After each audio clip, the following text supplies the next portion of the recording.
Donc, la stabilité, c'est-à-dire, si elle considère une relation entre la solution exacte du système discret et la solution, c'est-à-dire calculée par le processus itératif du système. Donc, si on peut donner une définition de la stabilité, donc c'est quoi la stabilité d'un schéma numérique? Donc, l'erreur cumulée entre la solution calculée, c'est-à-dire la solution calculée du système discret, et la solution exacte du système d'équation, c'est-à-dire du système discret, ces systèmes-là, explicite, implicite, ne doit pas être amplifié dans le processus itératif. Donc cette erreur, c'est-à-dire commise, par l'algorithme de résolution du système discret, elle ne doit pas être, c'est-à-dire amplifiée durant les itérations. Donc, si on désigne par, si par exemple, pour notre problème, on désigne par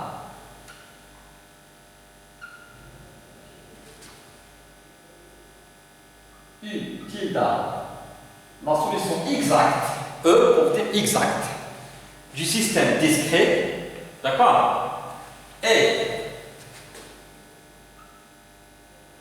U tilde à l'instant actuel, c'est la solution calculée. Donc l'erreur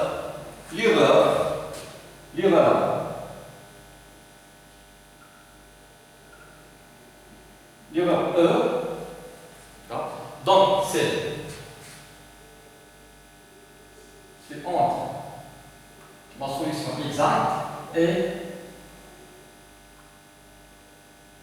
la solution calculée. Donc l'erreur, c'est-à-dire on va prendre l'erreur en général, on a l'erreur relative ou l'erreur absolue, donc juste pour voir comment cette erreur s'évolue au cours des itérations. C'est ça la définition de l'erreur. Donc ici on a utilisé comme un vecteur collant, donc l'erreur aussi c'est un vecteur. C'est-à-dire pour dire que l'erreur,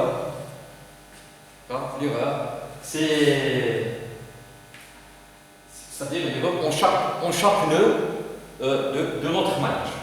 En chaque nœud, à chaque instant. Bon, bien sûr, cette erreur c'est actuelle. C'est l'erreur actuelle, à l'instant actuel. Maintenant, puisque si je prends que ce soit le schéma explicite ou bien implicite, puisque utilde E étant la solution exacte. Cette solution, bien sûr, vérifie cette équation et cette équation. Parce que c'est la solution exacte. Donc, on peut écrire que la solution exacte du système discret, si je prends par exemple le schéma explicite, donc, est égal, on va le voir ici, c'est-à-dire on va vérifier cette équation, donc il va identité moins delta t, alors matrice inverse moins 1, K, alors, et utilise exactement, plus ce terme-là, delta t, 1 moins 1, f, n. Bon, donc on va, c'est-à-dire introduire notre écriture, juste on va définir une nouvelle matrice, on voit que quel que soit le schéma, explicite ou bien implicite, on a toujours, quel que soit le schéma, quel que soit le schéma, il est explicite ou bien implicite, donc on peut écrire que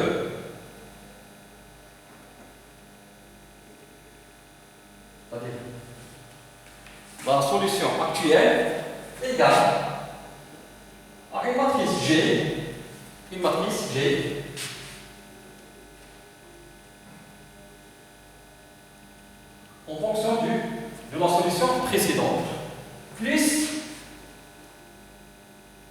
Ces termes-là, dans le cas explicite, c'est delta t 1 moins f, et dans le cas implicite, c'est ce terme-là, ici, d'accord. Donc, j'ai cette matrice-là, cette matrice G, par exemple, dans le schéma explicite, G égale, c'est ça, c'est cette matrice-là.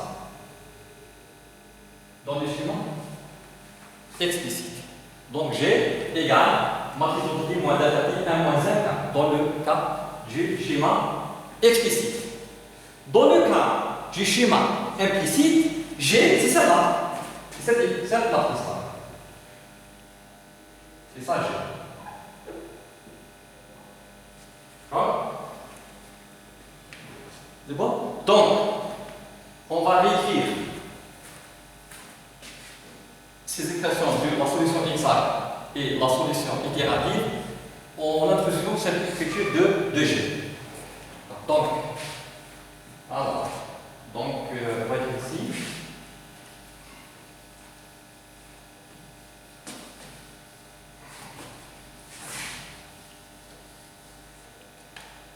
Alors, donc,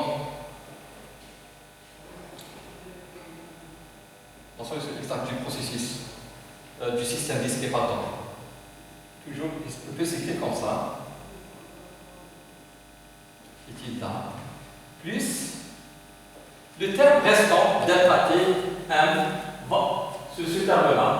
D'accord? Ça, c'est dans le cas. Les deux cas. Et la solution itérative n plus 1 égale g utilisable n plus ces termes. Bon, ces termes-là, on va les éliminer parce que ces termes ne rentrent pas dans le processus itératif. D'accord? C'est-à-dire que l'itération, c'est sur utilda. Donc ça, on n'a qu'à remplacer la valeur de delta t dans ces expressions de f, etc. Donc, si terme delta t 1 moins 1 f ou bien celui-ci, ça n'influence pas sur la stabilité. D'accord? Donc, à partir de là, cette erreur, on a dit égale, alors, solution exacte moins solution calculée, donc, solution exacte moins solution calculée, donc égale G, c'est la matrice là,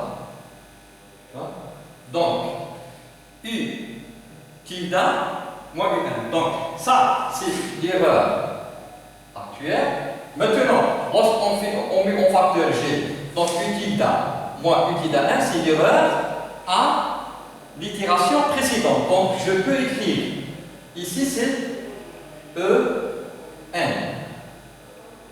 Donc, l'erreur à l'instant actuel égale cette matrice-là multipliée par l'erreur à l'instant précédent. Donc, l'erreur à l'instant ou bien l'itération temporelle précédente, il est défini que U tilde exact moins U tilde de l'itération précédente. Donc, maintenant, cette matrice qu'on a introduite, on voit son valeur. Donc, on voit que l'erreur actuelle, d'accord, il est proportionnelle à l'erreur précédente. Donc, on a dit que la définition de la stabilité, que cette erreur-là ne doit pas s'amplifier durant le processus itératif. Donc, la relation entre les erreurs au cours des itérations successives, d'accord, donc, il y a un coefficient, ici c'est une matrice, d'accord, qu'on appelle la matrice d'amplification. Donc G, on voit le rôle de cette matrice. G, c'est matrice d'amplification. D'amplification de l'erreur. On voit tout de suite que ce coefficient-là, d'accord, doit satisfaire certaines conditions pour que l'erreur ne s'amplifie pas d'une itération à une autre. D'accord? Alors, maintenant, si pour 1, maintenant on va considérer quelques itérations temporelles. 1, c'est le niveau du temps, ce n'est pas une exposante. C'est le niveau, ce n'est pas E à la puissance n plus 1. Donc, Par exemple, à 1 égale 0, c'est-à-dire l'instant initial. D'accord? Donc l'erreur, E, à l'instant d'itération initiale, égale à quoi? Donc égale G, cette matrice d'amplification, à l'erreur de l'instant 0.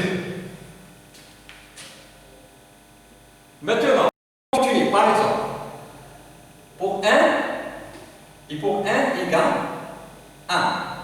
Donc, qu'est-ce qu'on a? L'erreur de la deuxième itération, le niveau de cette deuxième itération, égale cette matrice G que multiplie l'erreur à l'instant, c'est-à-dire précédent. Et comme l'erreur à l'instant, c'est-à-dire précédente qui est 1 dans ce cas, égale cette matrice fois cette erreur, donc on obtient, donc on remplace E par cette expression, donc on obtient maintenant c'est G fois G, donc c'est G au carré, maintenant c'est au carré, donc c'est G fois G, d'accord?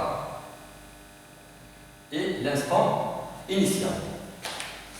Vous voyez, si on continue jusqu'à toutes les itérations, donc on obtient que l'erreur à l'instant n plus 1, bon, l'instant c'est l'itération temporelle, donc égale G maintenant à la puissance 1 plus 1. C'est la puissance 1 plus 1. Ici c'est une puissance, d'accord? Alors, de l'erreur initiale. Donc, maintenant, on a dit que la stabilité, il faut que cette erreur ne s'amplifie pas. D'accord? C'est-à-dire que l'erreur, elle reste toujours bornée. D'accord? Donc, on voit maintenant ce processus itératif dépend pour que cette erreur soit, c'est-à-dire bornée, d'accord? Dépend de certaines caractéristiques de cette matrice-là. D'accord? Si on a ça, c'est un scalaire. Si on a un scalaire, c'est-à-dire par exemple E, 1 plus 1, égale par exemple un scalaire B à la puissance 1 plus 1, l'erreur initiale. Donc on voit que pour que ça soit borné, il faut que ce B là soit inférieur ou égal à 1. Si c'est un scalaire, B, on va l'avoir absolue, soit inférieur ou bien c'est à 1. Si c'est un scalaire. Maintenant, on a une matrice. Une matrice. On n'est pas dans le cas d'un scalaire. Donc, pour que cette erreur ne s'amplifie pas, d'accord, il faut que j'ai satisfait quelques caractéristiques mathématiques. Dans ce cas, la matrice d'amplification G, d'accord, il faut que les valeurs propres de G,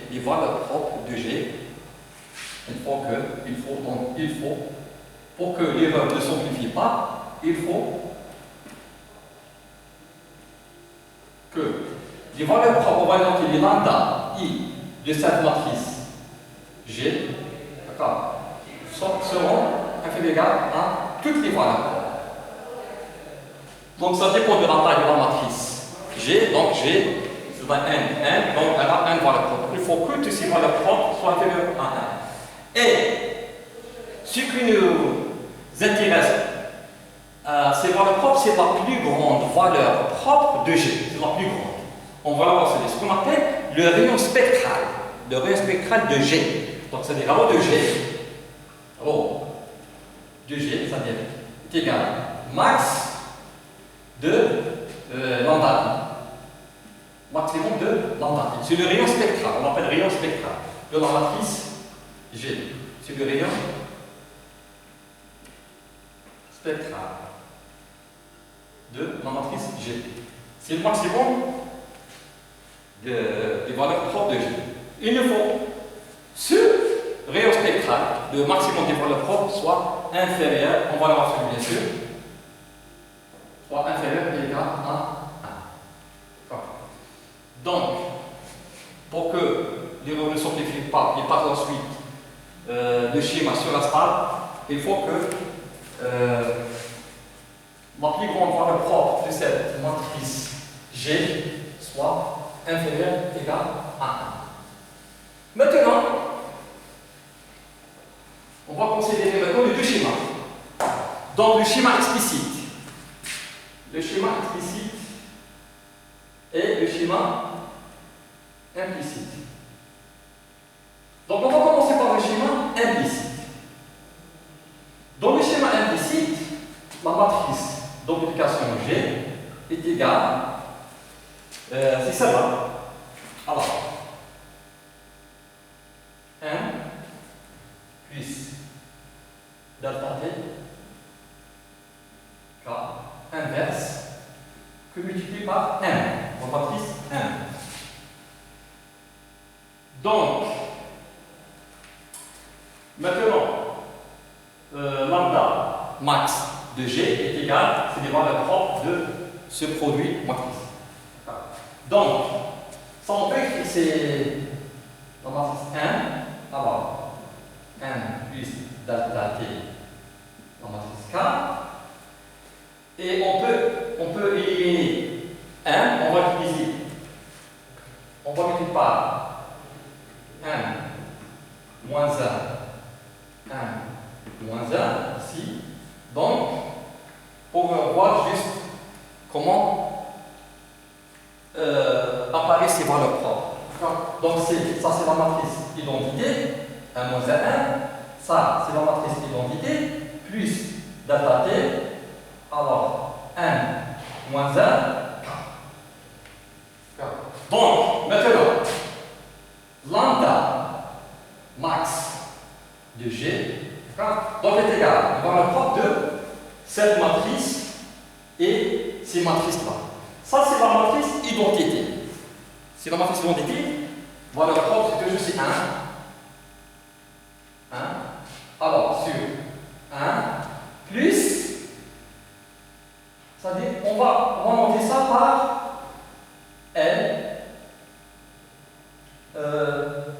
Bon, toutes les valeurs propres, LI, d'accord? LI, d'accord? Si LI. LI, c'est quoi? C'est valeur propre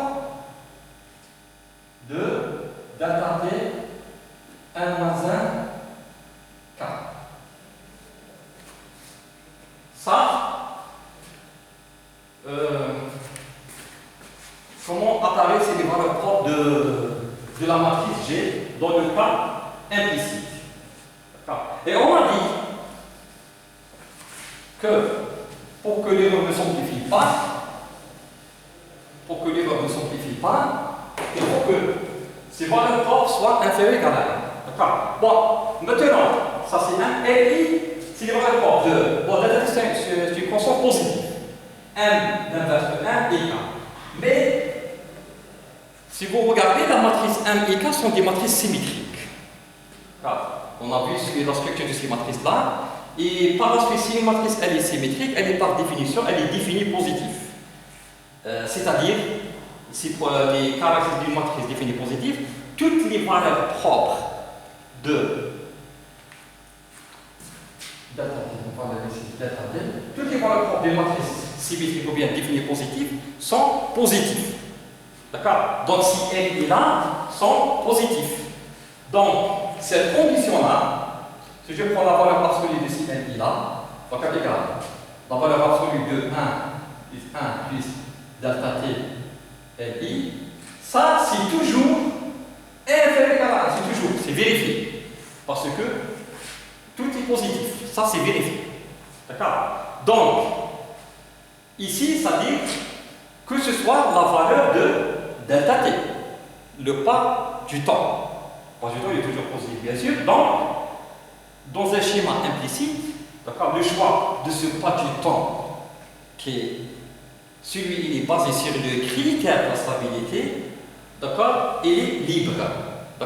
Donc, delta T, le choix de delta T dans un schéma implicite, il n'obéit à aucune restriction pour le critère de stabilité. Pour un schéma implicite, il est on dit qu'il est inconditionnellement stable. D'accord? Parce que ça, c'est toujours vérifié. D'accord? Donc, le schéma implicite est inconditionnellement stable. C'est-à-dire, delta t, le choix de delta t, il est libre. Le choix de delta t, pas du temps. Maintenant, examinez le cas du schéma explicite. Pour le schéma explicite,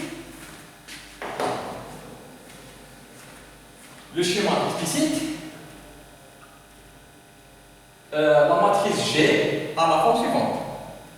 Donc G égale, c'est matrice d'identité du schéma, c'est ça, explicite, moins